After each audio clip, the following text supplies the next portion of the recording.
Medicina Veterinaria de la Universidad Autónoma de México, quien muy amablemente ha aceptado impartirnos este seminario, este curso. Al mismo tiempo agradezco también la presencia del doctor Abud para hacernos el inicio, la inauguración de este curso, director del instituto que ustedes ya lo conocen y están identificados. Mis maestros, a todos les agradezco también la presencia y a ustedes principalmente por la asistencia. Enseguida el doctor Abud dará la inauguración de este curso. Realmente unas cuantas palabras antes para felicitar a la dirección de la carrera, que en conjunto con el instituto ha tenido a bien traer al doctor, en quien nos sentimos muy halagados por su currículum, por su experiencia, autor de un libro sobre la materia de la UNAM, para llevar a cabo este tipo de intercambio que el señor rector ha tenido tanto interés en que se lleve a cabo. Gracias a ese interés que se ha demostrado dentro de la universidad y a la respuesta que el doctor Nuestro Sáenz ha tenido para ello, hemos logrado que el doctor Víctor Fuentes esté con nosotros este día. Creo que será de mucho beneficio para todos nosotros, maestros, alumnos y toda la comunidad universitaria, el que podamos realmente contar con gente de la personalidad, del talento, de la capacidad y de la dedicación tan grande que tiene el doctor Fuentes. Hace un momento nos decía que él era informal para presentarse ante los alumnos con el objeto de identificarse mejor. Realmente lo único que le puedo decir que su presentación es su currículum, su dedicación y su gran fuerza que tiene para dedicarse a la enseñanza. Como dicen, el hábito no hace al monje, y por tal motivo el doctor van a ustedes a darse cuenta a través de sus pláticas, de su capacidad, que esta es una vez más una realidad perfectamente bien demostrada. Pues en estos momentos damos por principiado este curso sobre anestesia y tranquilización de animales en medicina veterinaria. Les deseo que sea de mucho éxito y los felicito a todos. Muchas gracias.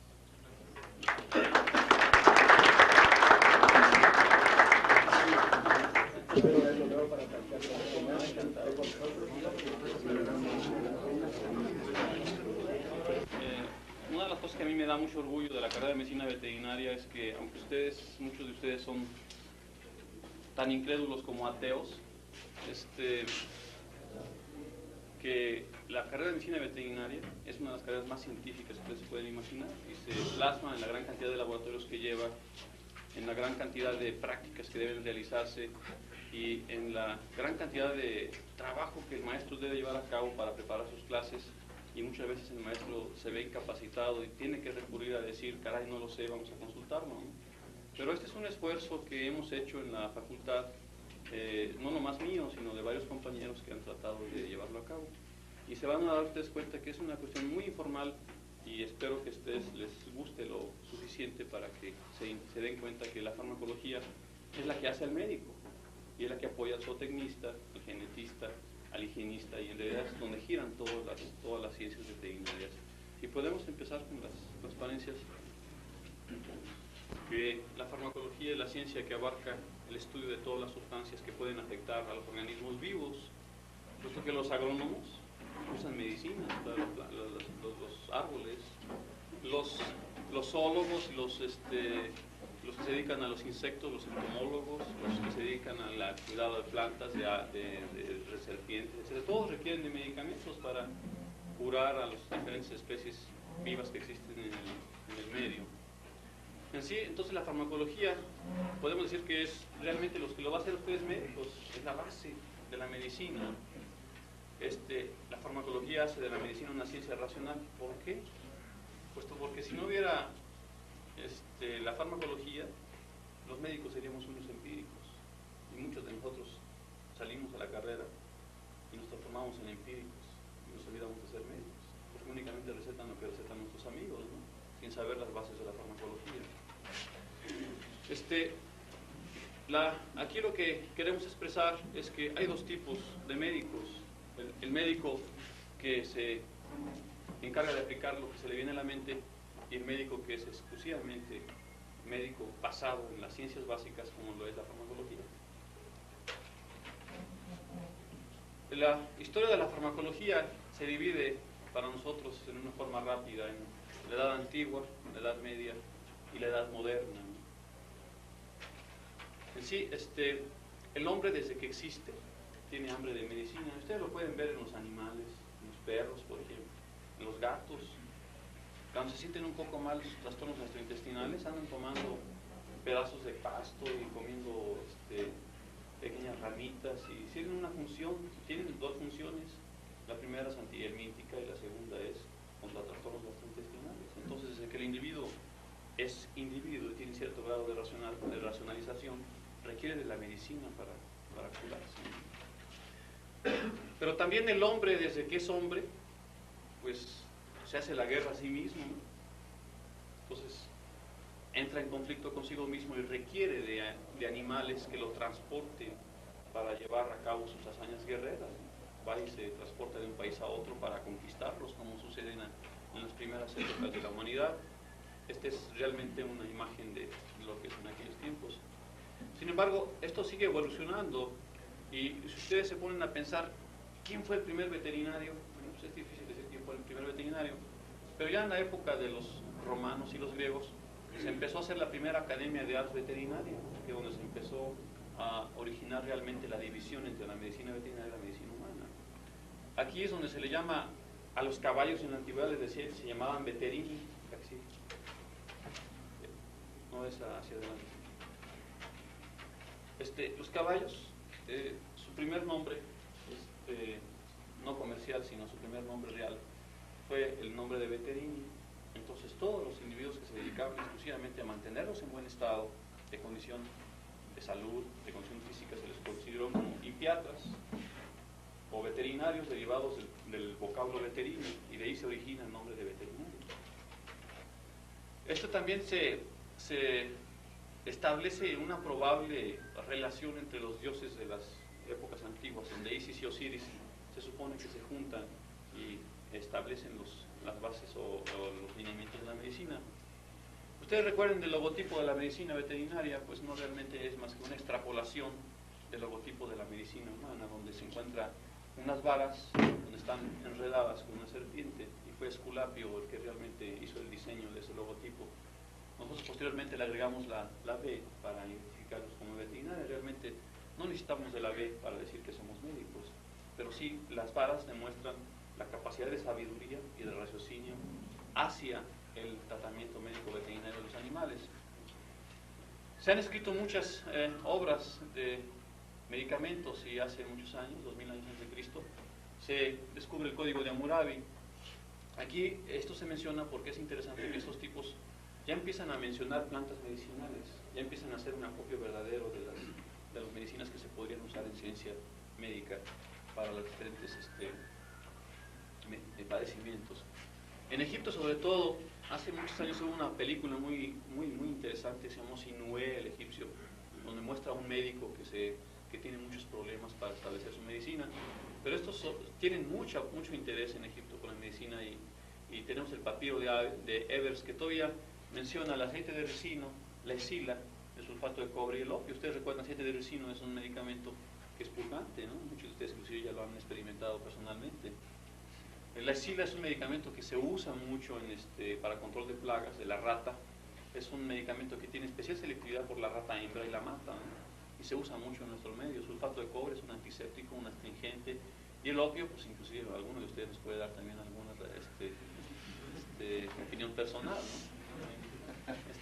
Para los chinos, pues los chinos andaban vestidos antes de que nosotros anduviéramos vestidos, o sea, nosotros andábamos desnudos y ellos se tapaban por lo menos lo esencial, ¿no? Estos tienen un tratado bastante extenso de 40 volúmenes, y estos realmente tienen un gran avance en la medicina. Pero hay este papiro de Evers también vuelve a mencionar resina, escila, sulfato de cobre, opio. Aquí lo que hacen estos es compilar. Continuamente están compilando los nuevos avances en medicina que se hacían en la antigüedad. Pero viene Hipócrates, este individuo se le considera el padre de la medicina en general, y escribe una obra que se llama el Corpus Hippocraticum, el cual obliga a asentar la medicina sobre bases racionales y divide a la medicina humana en medicina veterinaria. Ahora, todo lo que he mencionado, todos los médicos en esa época se dedicaban a curar tanto a hombres como a animales, porque lo consideraban, como yo lo considero, una medicina común, puesto que usamos las mismas medicinas, lidiamos con los mismos trastornos fisiológicos, y si el médico veterinario de veras tiene la suficiente sapiencia o conocimiento médico, clínico, farmacológico y fisiológico, será tan buen médico como un médico humano, probablemente mejor, ¿no? Después Hipócrates es el que empieza a hacer a un lado todos los medicamentos que no servían y trata de dar una receta que estaba dada a base de dieta, de clima, de masajes y medicinas que ayudaban a que el paciente se restableciera. Ese es el primer individuo que él piensa y dice, caray, es posible que el organismo tenga dentro de sí mismo defensas que él mismo elabora para defenderse de las enfermedades, ¿no? Es el primero, no sabía de nada de inmunología, ¿no? Entonces yo creo que ustedes en esa época, si se pudieran trasladar, serían unos sabios en inmunología, ¿no? Como el que sabemos ahora. Después tenemos aquí uno que se llama Admene de Crotone, está 500 años antes de Cristo, y se encarga de hacer grandes cantidades de disecciones en vacas, en caballos, y descubre diferencias anatómicas fisiológicas en los animales. Aristóteles, es el individuo que hace grandes cantidades de disecciones y es el primero que descubre que los caballos no tenían vesícula biliar. Porque la fisiología de los caballos es una fisiología tan especial en su alimentación que a pesar de que nosotros le hemos cambiado, los caballos son comedores continuos, todo el tiempo deben estar comiendo. Nosotros los hemos cambiado a ser comedores de mañana y comedores de la tarde, y de ahí vienen los trastornos digestivos, ¿no? Y ese es uno de los porqués muchos caballos se mueren de cólico. Aulo Cornelio Celso, este es un individuo que hace la primera clasificación de medicamentos. Hasta ahora todavía hemos visto este cura, este no cura, pero este individuo ya los trata de clasificar de acuerdo a su capacidad de acción sobre el ser vivo. Ya habla de estimulantes, de purgantes, de vomitivos, de diuréticos, de narcóticos, etcétera, ¿no? Luego viene otros que se encargan de hacer de disecciones. En aquella época no era difícil que los individuos tuvieran acceso tanto a animales como a hombres, y entonces podían hacer disecciones. Y en aquellas épocas ya se descubrieron partes del cerebro, partes del corazón, del riñón, del pulmón y de musculatura, ¿no? Ya podían ellos hacer una descripción de eso mismo. Probablemente ellos sabían ya más anatomía en aquellos tiempos que probablemente de que la anatomía que yo sé, ya no me acuerdo mucho de ella, ¿no? Pero viene la Edad Media, y si ustedes se dan cuenta por el bosquejo que se hizo aquí, es una edad de oscurantismo, donde lo que es dogma, lo que es religión, predomina sobre lo científico. Y entonces aquí en este caso tenemos la problemática de que todo se debe a los santos, y hay un santo para cada animal, para cada especie. Inclusive hay un santo para evitar que a la hora de castrar a los animales, ¿verdad? Pues que lo proteja de los problemas, ¿no? En muchos pueblos muy alejados, donde la religión hace mucho, incide bastante, van a castrar a un cerdo o un caballo y primero le echan una misa, ¿no? Y después lo castran. Y eso es muy, no sé si ustedes han oído, el Domingo de Ramos, toda la gente va con sus perros, sus gatos, a darle la bendición y todo eso. Esa es una costumbre que volvió de la Edad Media. En esta época se establece lo que se llaman los curanderos, los grupos, y aquí se empiezan a hacer todavía las famosas escopetazos, donde Galeno, si ustedes recuerdan de Galeno, de Historia de la Medicina, este tipo tiene la característica de que hace unas recetas y le echa de todo lo que encuentra, ¿no? Para hacerla más difícil de elaborar. ¿Me explico? Entonces de ahí la seguimos nosotros heredando, porque todavía tenemos compañeros veterinarios que dicen, caray, pues si es infección, ponle penicilina, pero si no funciona la penicilina, pues ponle tetraciclina, pero a lo mejor es diarrea y le pones también un bolo de sulfas oral, y si no, pues a lo mejor vacuna, lo puede ser cólera, porque es difícil, ¿no? Se olvidan del criterio médico que les está enseñando. Sin embargo, en esta época hubo varios españoles que pudieron hacer recopilación de las cosas que había, aunque no los dejaban. Está totalmente prohibido hacer una disección en el hombre o en los animales porque eran creación divina, pues no les permitían a ellos abrirlos porque pues tenían que pedir permiso al Papa y todo eso para que se pudiera hacer la disección. Pero aquí se usa el helecho macho. El helecho macho pues, es una planta común ornamental en nuestro medio y es un medicamento que es muy útil contra las tenias. Si alguno de ustedes tiene algún problema, se les aseguro que una ensalada de helecho macho les puede hacer un buen efecto, pero hay que hacer un extracto. Aquí viene Avicena, ya todavía en la época antigua, es un médico de Bagdad que escribe el canon. En este canon está influenciado por las obras de Hipócrates y de Galeno, donde se conjugan las dos cosas. Primero, la medicina científica racional y segundo, el obscurantismo en los medicamentos. Es como el veterinario que receta un medicamento y le quita las etiquetas para que no sepan qué le puso, ¿no? Porque no quiere que le copien. Luego viene la Edad Moderna, y pues ya la Edad Moderna es diferente, es más interesante. Se deja ver todo, pero se cubre lo esencial, ¿no? Aquí hay una liberación total de todos los dogmas religiosos, donde ya no es necesario pedirle permiso al Papa para llevar a cabo experimentos. Esto se ve mejorado porque Gutenberg inventa la imprenta, y ustedes recuerden que en la época antigua el único que tenía acceso a la información era el escribano. Y por suerte ustedes, aunque escriban a ver sin H y vaca con B grande, burro con B chica, pues tienen la facilidad de leer y de absorber información. En aquellos tiempos nadie tenía esa capacidad hasta que se hizo la imprenta y era posible imprimir libros con gran velocidad y mandarlos a todas partes del mundo.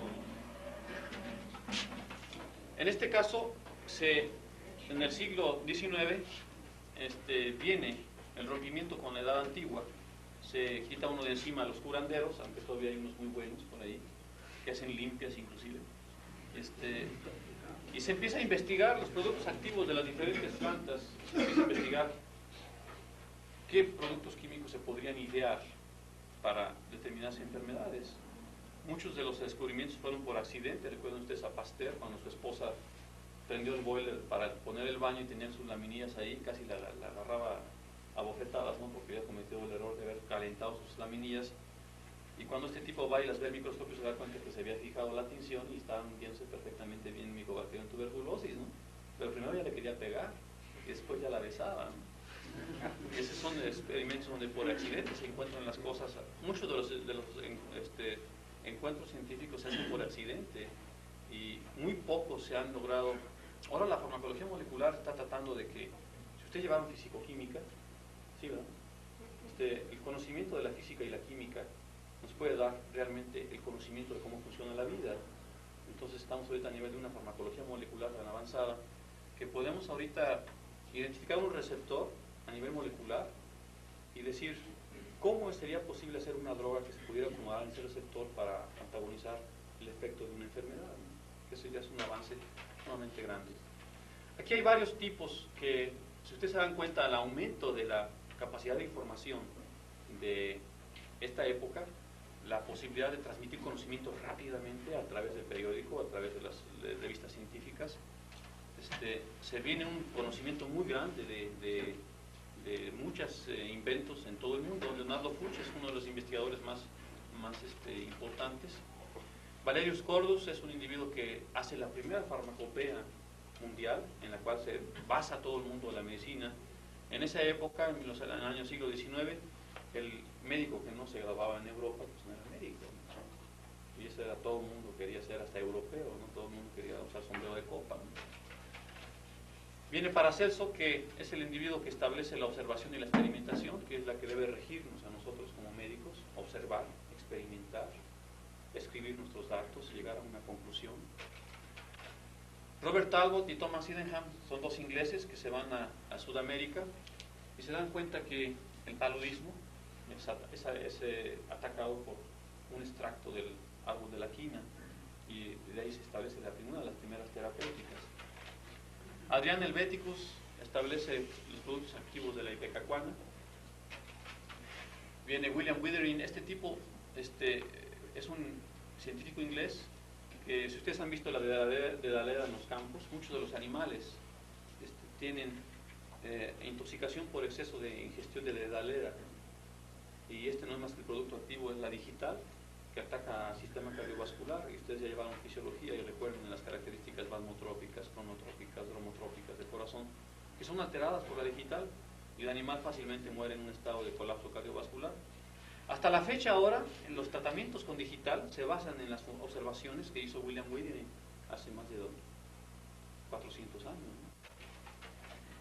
Gerard Van Swieten, ese es el que descubre las propiedades del mercurio, que a nosotros nos sirve mucho también en diagnóstico, nos sirve mucho también para otros aspectos médicos. Thomas Dover y Tomás de Quincy son dos médicos cirujanos, también ingleses, que tienen la característica de describir y estudiar las propiedades de la morfina.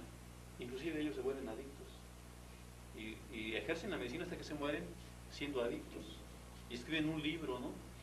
Mi vida como médico y adicto a la morfina, y es una revelación real de lo que sucede en un individuo que trata de estudiar, porque en aquella época, no sé si ahora ustedes tengan el mismo criterio, pero decían, si es un medicamento nuevo, uno como médico tiene la obligación de probarlo en sí mismo para ver cómo funciona, ¿no? Se le pasó la mano. Sertuner, es el que estudia el opio y se da cuenta que la morfina es el alcaloide activo que se extrae de la planta del opio, que es realmente un conjunto de alcaloides donde la morfina es el más importante. Pierre-Joseph Pelletier, es el que descubre la estricnina, que a nosotros como veterinarios nos causa mucho problema, porque los perros son continuamente envenenados con estricnina, no sé si por buenas o malas manos, y es un alcaloide de una planta, la que sí, espero que si han tenido problemas de estricnina los podemos platicar, y eso ya no es motivo de que se mueran los animales. Después Caventou hace el estudio de la quina y extrae la quinina, de la cual se usa para el tratamiento de los problemas del paludismo. Friedrich Wöhler sintetiza la urea, que para nosotros como veterinarios es muy importante, porque la urea se puede usar como complemento de las raciones alimenticias de los animales rumiantes, y es una de las cosas más baratas inclusive que existen. Alexander Wood inventa la aguja hipodérmica. Y si ustedes se ponen a estudiar un poquito la historia de este tipo, él se preocupaba de que cómo era posible que toda la medicina tenía que ser tomada, ¿no? Y cómo le hacían cuando el individuo estaba en estado de colapso. Entonces él hizo la primera aguja. La primera aguja se hizo con una pluma de ganso, con un tubo de vidrio, con un émbolo de algodón. Ustedes imagínense que le pongan una intramuscular con una plumota de ganso de ese tamaño, ¿no? Y cómo ha evolucionado la actualidad. Ahora las son desechables, vienen con cubierta de silicona para que no se resbalen en las venas. Tenemos ahora jeringas como catéteres intramédicos en la vena, no sé si los han utilizado, que son ideales en anestesia de perros. A mí me gusta mucho usar, por ejemplo, en vacas y en caballos. En lugar de usar una aguja del 14 o el 16, pues uso una sonda de plástico, porque se la meto medio metro en la vena, ¿verdad? Y puedo dejarlo ahí y irme a comer y regresar, y todavía el animal se está medicando solo. Y ahora ha avanzado tanto la aguja epidérmica que ahora ustedes pueden tener los famosos implantes elásticos. Los implantes elásticos son tubos, vamos a suponer este es un tubo, y se meten debajo de la piel, pero tiene agujeritos de diferente tamaño, los pueden comprar. Y lo que tienen los tubos es agujeros de diferente tamaño que permiten que la droga salga poco a poco y en la cantidad que ustedes quieren, medida. Y pueden medicar a un animal con estrógenos, con de tipo esteroide anabólico, hormonas, etcétera, ¿no? Es una cosa que demuestra la evolución de la ciencia y la tecnología. Después Horace Wells, Morton, Jackson y Long son los que se encargan de descubrir una de las más grandes, podemos decir, bendiciones de la medicina, porque descubren la anestesia, sin la cual estoy seguro que ustedes no serían capaces de ir al dentista, ¿verdad? Porque si algo duele es que le taladren a uno una muela, ¿no? sin anestesia. Y son los que nos han permitido, a nosotros en particular en veterinaria, la facilidad de tranquilizarse, dar a los animales para que estos puedan ser intervenidos por nosotros sin ningún peligro.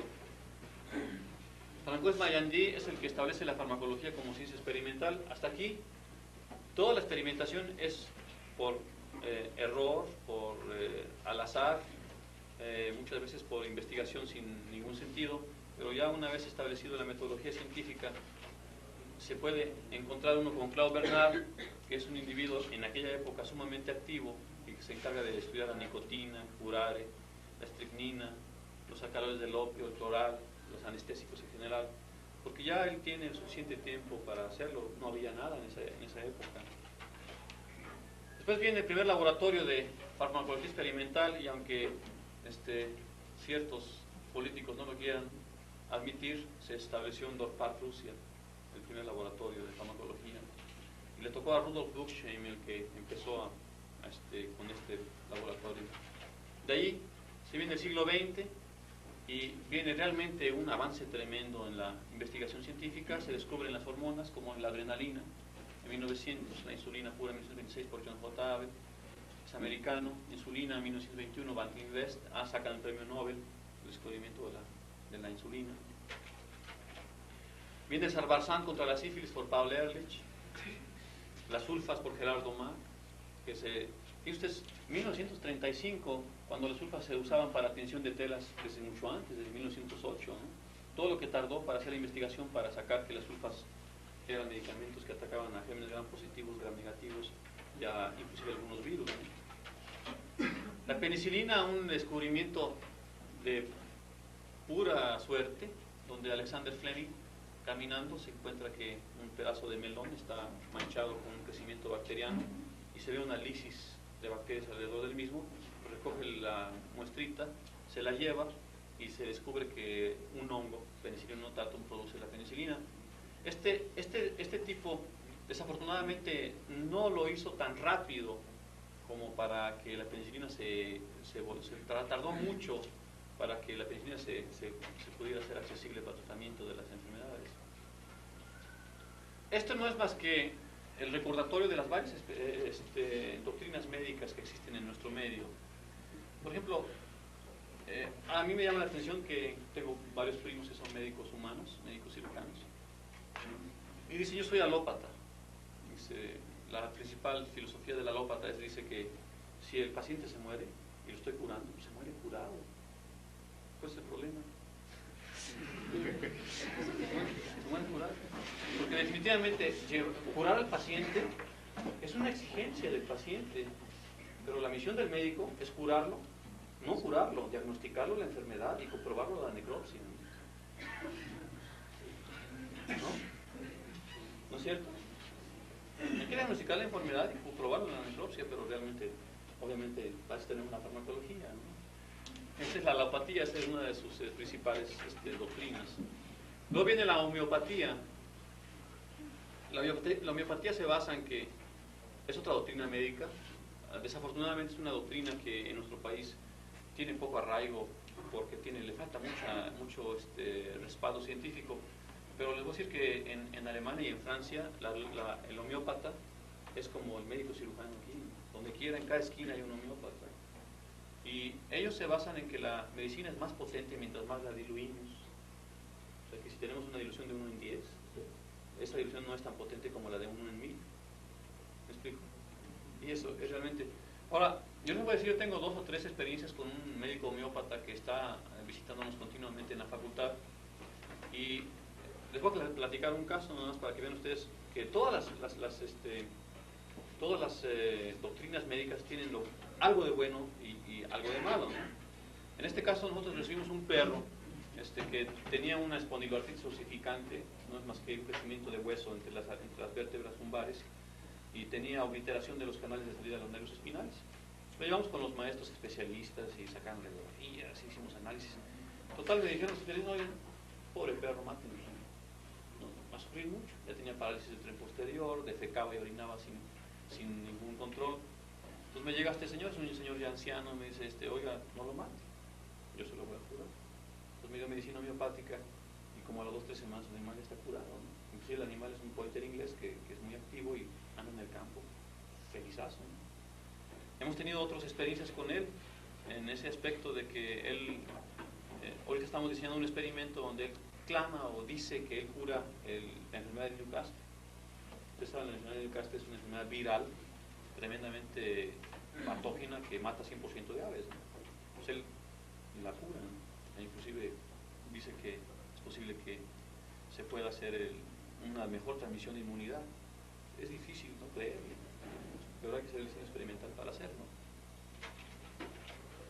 Luego viene la farmacología. Ustedes como estudiantes, yo fui estudiante también, y decía uno, ¿por qué demonios estudiar? O sea, puras drogas y puro ahí que farmacodinamia y puras idioteces ahí de que vía de administración, que se absorbe bien, se absorbe mal, y es pura pérdida de tiempo. Yo quiero agarrar vacas e inyectarlas, es lo que quiero.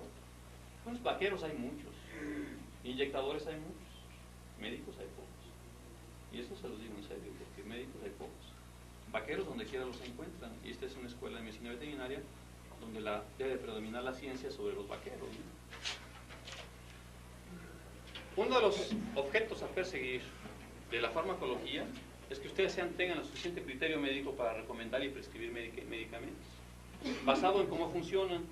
Por ejemplo, si ustedes meten canamicina, meten estreptomicina, vancomicina o cualquier aminoglicósido, y ustedes van a usar un medicamento como curare o succinilcolina para tranquilizar o inactivar a un animal, se potencian y lo matan fácilmente.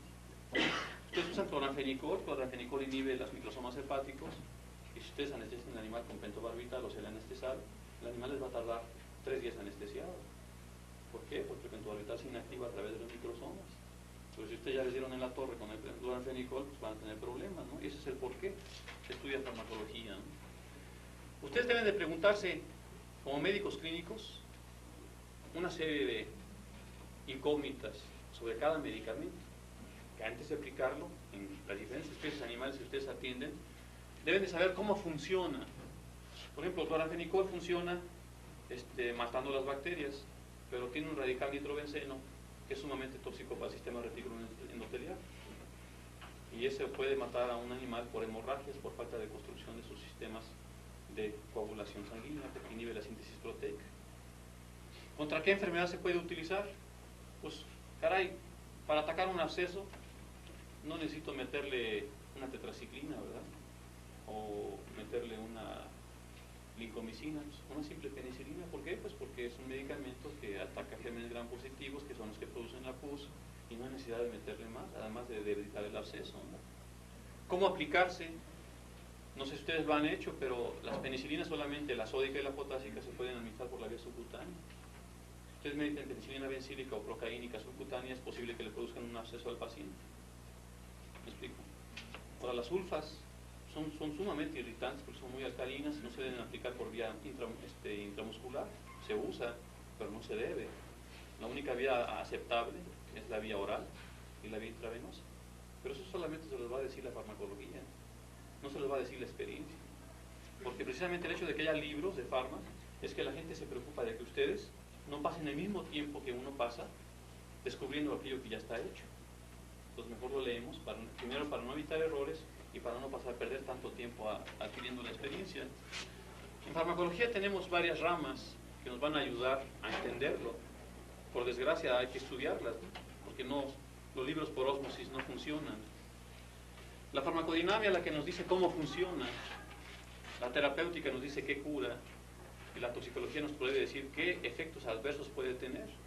Aquí la que más me interesa son dos, la toxicología y la terapéutica, porque la toxicología me puede prevenir de que a un cerdo o a una vaca deshidratados, si le meto sulfas, le puede producir distalurgia renal, y eso puede provocarle una disfunción que puede matar al mismo animal. Y muchas veces, como el animal no se queja, ¿verdad?, se muere, y nomás lo único que dice, no señora, disculpe, su animal no aguantó la medicación, estaba muy mal, ¿no? Es posible que haya sido un error de medicación de nosotros mismos. Eso es bien común que suceda. La farmacodinamia estudia el efecto y mecanismo de acción, y aquí se aboca al estudio bioquímico y fisiológico del paciente. Les dice dónde, cómo y por qué produce el efecto, ¿no?, sobre los animales.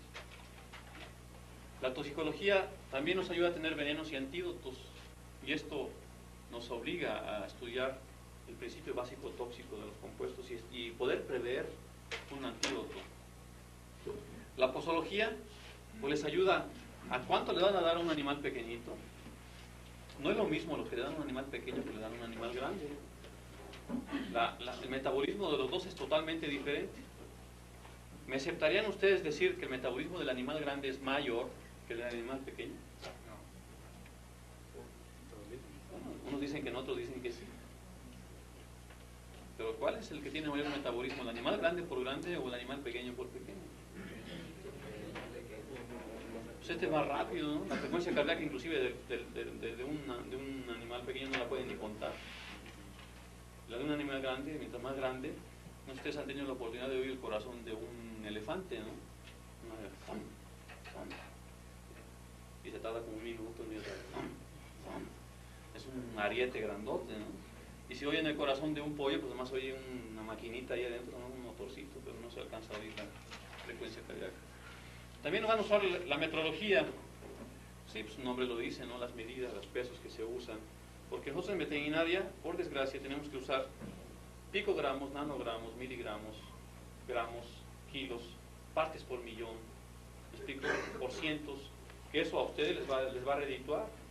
Por ejemplo, ¿cómo puedo yo inhibir el crecimiento de hongos en un alimento que está expuesto a humedad? Pues puedo usar tiabendazol y puedo ponerle 20 partes por millón. ¿Cómo puedo quitar el problema de fasciola hepática en un lugar donde hay muchos aguajes contaminados, tanto en la tierra como en el agua? Pues uso sulfato de cobre a partes por millón y luego uso arena combinada con sulfato de cobre en la tierra, ¿no? Y eso me puede quitar el problema del intermediario, que es el caracol. Ahora, nosotros tenemos un problema en nuestro país, que es un problema grave. Tenemos las farmacias. Realmente la farmacia no debe de ser nada más un lugar donde se vendan medicinas, implementos agrícolas y eso para hacer negocio, ¿no? Para que nos dé 40% de ganancia. Tampoco debe ser un lugar donde, si ustedes no sé si sucede aquí en Ciudad Juárez, pero sucede en cualquier farmacia del Distrito Federal, de Guadalajara, de Torreón, de Monterrey. No sé, ustedes me pueden decir si hay diferencias, pero ustedes van aquí a una farmacia y un tipo que la está atendiendo, que a duras penas terminó la secundaria, llegan y dicen, oiga, me duele la garganta, aquí me dan, no, pues mira, tómate granulado con benzocaína, tómate una inyección de ampicilina. Y un individuo no tiene la menor preparación médica y lo receta desde la punta del dedo hasta el pelo, ¿no? Y es lo más anatómico que se pueden ustedes imaginar. Las farmacias veterinarias hacen lo mismo, pero la farmacia veterinaria, usando el acopio del entrenamiento científico de ustedes, debería ser un centro dador de servicios. Cuando ustedes pudieran hacer exámenes corpoparasitoscópicos, que con un microscopio de esos de juguete que vienen aquí en Sears, que cuestan 300 pesos, pueden identificar los parásitos.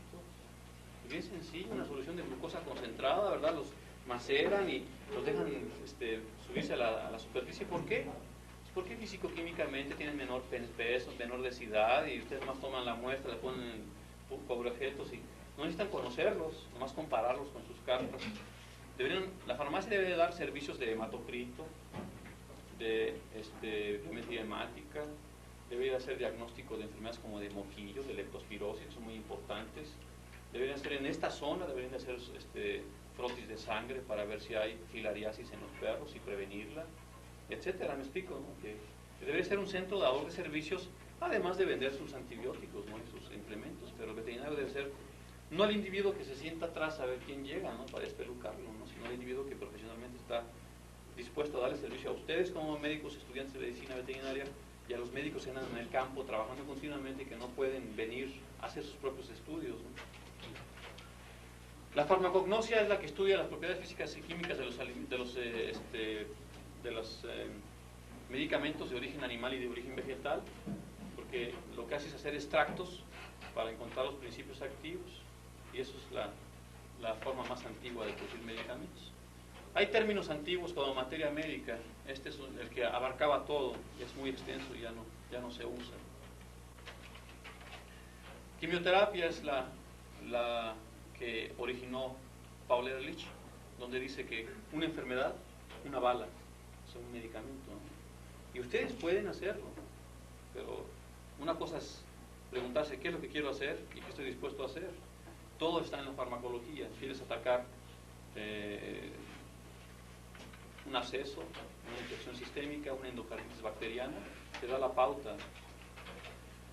La farmacoterapia les ayuda a dos cosas. Una, a la prevención, y la otra al tratamiento. Nosotros debemos de procurar prevención.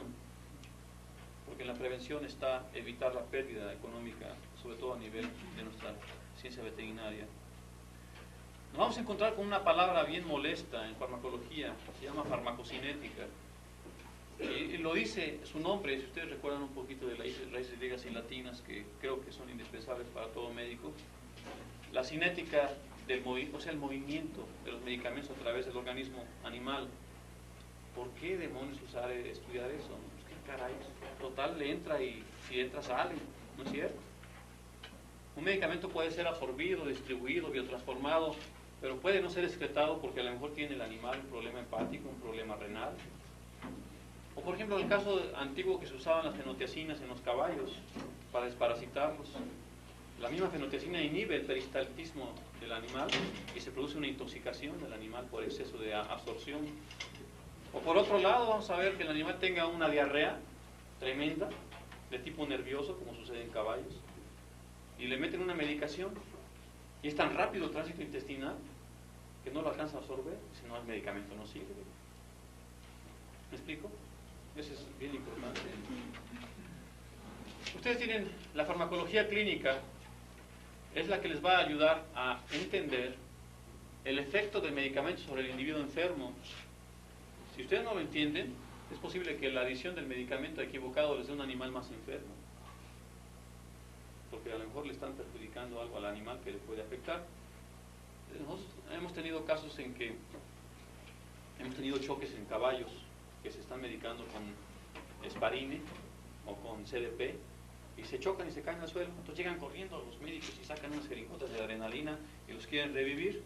Pues no los reviven, los agravan, porque tienen un efecto sobre receptores alfa que ustedes ya conocen de fisiología y que los obliteran y producen una hipotensión mayor y pueden matar al animal. Pero eso es conocimiento de farmacología nada más. Ahora, farmacología, para que ustedes la entiendan, como estudiantes de ciencias veterinarias, requiere no nomás ver las drogas como medicamentos terapéuticos, sino requiere que ustedes tengan un conocimiento de bioquímica, de anatomía, de parasitología, de micología, de bioestadística, de patología, de microbiología. Pero ¿por qué demonios de todo? Caray, eso ya es demasiado exigir, ¿no? Bueno, anatomía, pues porque yo quiero saber dónde le voy a poner un intramuscular a un perro, a una oveja, a un caballo, a una vaca. No en todos lados se puede. Yo he visto abscesos en vértebras cervicales en caballos provocados por los médicos veterinarios, porque no saben el correcto lugar de aplicación del medicamento, o por lo menos en qué función anatómica basarse.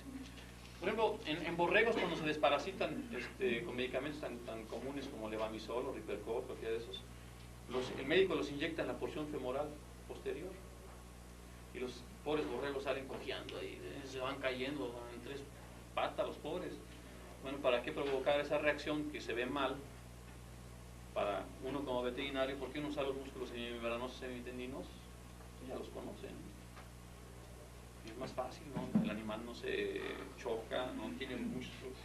Parasitología, pues hay que diferenciar de medicamentos antinematódicos, antihermíticos, platermínticos, antitrematódicos, qué es un tremato, etcétera. Bioquímica, pues por lo menos entender que cuando uno habla, este compuesto está afectando la fumarato reductasa o está actuando a nivel de la adenyl-ciclasa de las células porque produce una aceleración, o cuando hablamos de endocrinología, decir que está actuando a nivel hipotalámico porque es una gonadoliberina que suelta la nuclito de la moda, ¿no? Ahorita, ya en la actualidad, en un par de años más, ya no vamos a usar Prolan A y Prolan B y gonadotropina coriónica. Entonces, vamos a usar drogas que selectivamente estimulen a la glándula pituitaria para que secreten la hormona que nosotros queremos que secreten, ¿no? Ya hay unas hormonas que se llaman factores liberadores de hormonas específicos, donde yo puedo obligar al animal que libere LH o FSH o prolactina, ¿me explico? O oxitocina, y ya los hay, nos queda que conocerlos y usarlos. Patología, microbiología, bueno, microbiología es sumamente importante en quimioterapia. Es muy importante saber que un animal que tiene un problema de infección respiratoria, pues puede tener Klebsiella, hemófilos, puede tener salmonella, shigella, pasteurella, porque es una infección mixta. Y esos son gérmenes que pueden ser gram positivos, gram negativos, pueden ser levaduras, hongos, etc. Y para entenderlo, necesitamos tener conocimiento de microbiología, si no es difícil seleccionar el medicamento que se va a utilizar. Por ejemplo, yo he visto compañeros que en tratamientos de enfermedades respiratorias pues se van por la lincomicina, la kanamicina, medicamentos sumamente sofisticados, nuevos y caros, cuando una sulfa podría ser suficiente para un tratamiento respiratorio. ¿Por qué? Porque ataca germen gram positivos y gram negativos, porque es expectorante también, provoca expectoración, y además tiene una buena secreción a nivel pulmonar, a nivel de bronquiolos y de